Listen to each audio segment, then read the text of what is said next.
Some people are born into families that lift them up. Others are born into families that hold them down so someone else can shine. I was born into the second kind. From the outside, we probably looked like a normal family. 2 kids, a modest home, polite parents. Nothing fancy. But inside that house, everything orbited around one person, my older brother, Ryan. And I was background noise. Ryan was the golden child. From the moment he took his first breath, he could do no wrong. He was the kind of kid who'd spill juice on the carpet and somehow get praised for being creative. If he missed curfew, my parents would chuckle, at least he came home. But me? If I forgot to take the chicken out of the freezer, it was a crime against nature. If I raised my voice, even once, I was too emotional. If I asked for help, I was too needy. If I succeeded, I was showing off. It didn't matter how hard I worked, how quiet I stayed, how much I tried to please them. I was never enough. Because I wasn't him. Ryan barely scraped through school. Still, he got a car at 18. I graduated early and with honors, and got a polite nod over dinner. When he borrowed money and never paid it back, it was, he's just figuring things out. But if I ever asked for support, I was told, you're independent, right? You don't need help. The rules were different for us. Always had been. Ryan was adored for existing. I was tolerated for achieving. And no matter how much I tried to ignore it, to rise above it, it cut deep. Especially because part of me still craved their love. Still wanted to be seen. Still believed, deep down, that one day my parents might finally realize I was worth something. But that day never came. By the time I turned 16, I stopped asking for rides, stopped inviting them to my school events, stopped expecting praise. I worked after school, took care of my own meals, taught myself how to fill out college applications. I became my own cheerleader, my own safety net, my own family. Ryan, meanwhile, coasted. He partied, drank, dropped out of college twice. And through it all, he was still trying his best. Still, just going through a phase. Still finding himself. And me? I was too busy finding stability, carving a path from nothing with no handouts, no excuses, no soft place to land. By 25, I had my own apartment, my own car, and a business I'd built from scratch with nothing but grit and sleepless nights. When I bought my first brand new car, something sleek, something I was proud of, I thought, maybe now they'll say something. Maybe now they'll be proud. But all my mother said was, don't flaunt it around your brother. You know how he gets. Like his jealousy was my responsibility. That was the first time I felt something shift in me, not sadness, not disappointment, but fury. Because I finally saw it clearly, they weren't ever going to choose me. They had chosen. And it was never me. The night it happened didn't start as anything unusual. I had just wrapped up a late project, one of those grueling corporate brand overhauls that drains every drop of creative energy you have. My head hurt, my eyes burned from screen time, but I felt accomplished. I stepped out of the office and headed to the parking garage, heels clicking softly against concrete. I remember humming. I was actually in a good mood. For once, I felt like things were moving forward. And then I saw it. My car. Or what was left of it. The windows were smashed in. All 4 tires slashed. Deep, angry scratches carved into the sides, like someone had taken a key and written a message in rage across the paint. And they had. In bold, jagged letters on the hood. Stay humble, bitch. My heart stopped. I just stood there, frozen, unable to breathe, unable to process. My hands started shaking. My mouth was dry. Who would do this? No, who would hate me this much? And then, like a switch being flipped, I knew. I didn't need evidence. I didn't need security footage. It was Ryan. It was exactly the kind of petty, self-pitying tantrum he was capable of. I had just posted a photo on Instagram a few days earlier. Me, in front of the car, smiling. It was my moment of pride, of self-made success. He must have seen it. He must have felt threatened. Because for the first time in his life, he had no excuses left. No fallback. Nothing to hold over me. So what did he do? He destroyed something I loved. Something I earned. Something he could never claim as his own. I called the police. They showed up, took pictures, nodded with sympathetic expressions. I filed a report. I showed them texts from Ryan, old ones, mocking, bitter, full of veiled resentment. I told them about the years of passive-aggressive digs, about how he'd once cornered me at Christmas and hissed, "You think you're better than us now?" But unless he was caught on camera, they couldn't do much. I went home that night in an Uber, holding back tears until the moment the driver pulled away. And then I crumbled.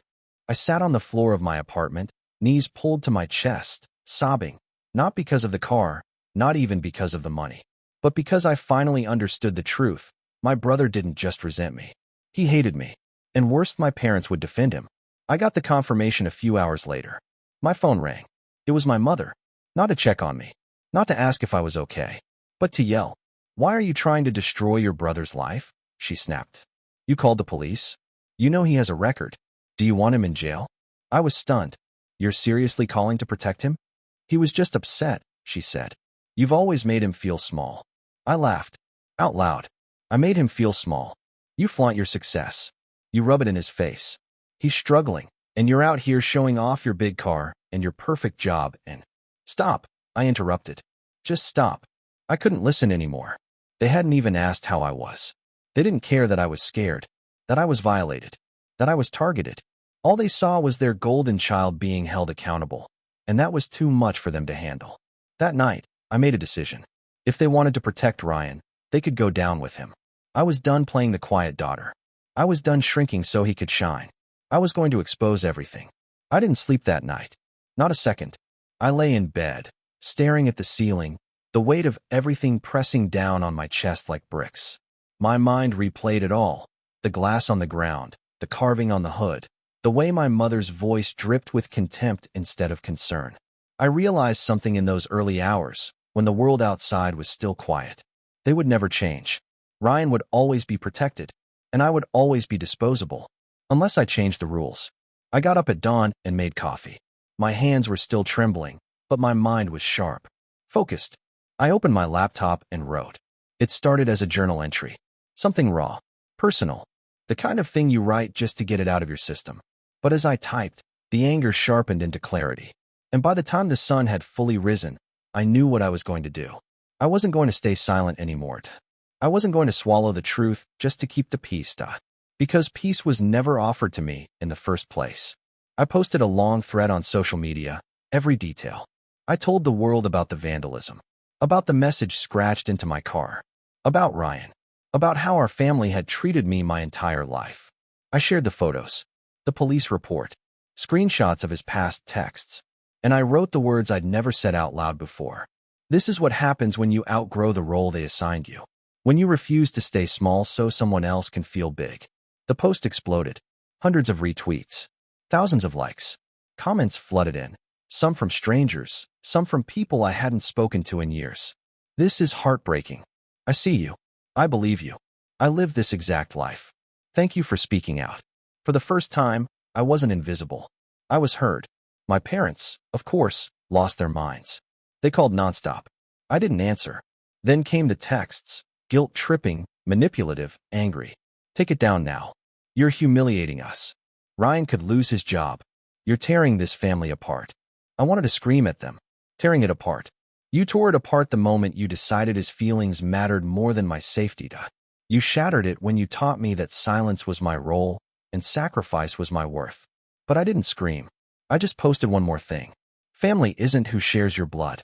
It's who shows up when your world falls apart. And when mine did, they chose to walk away.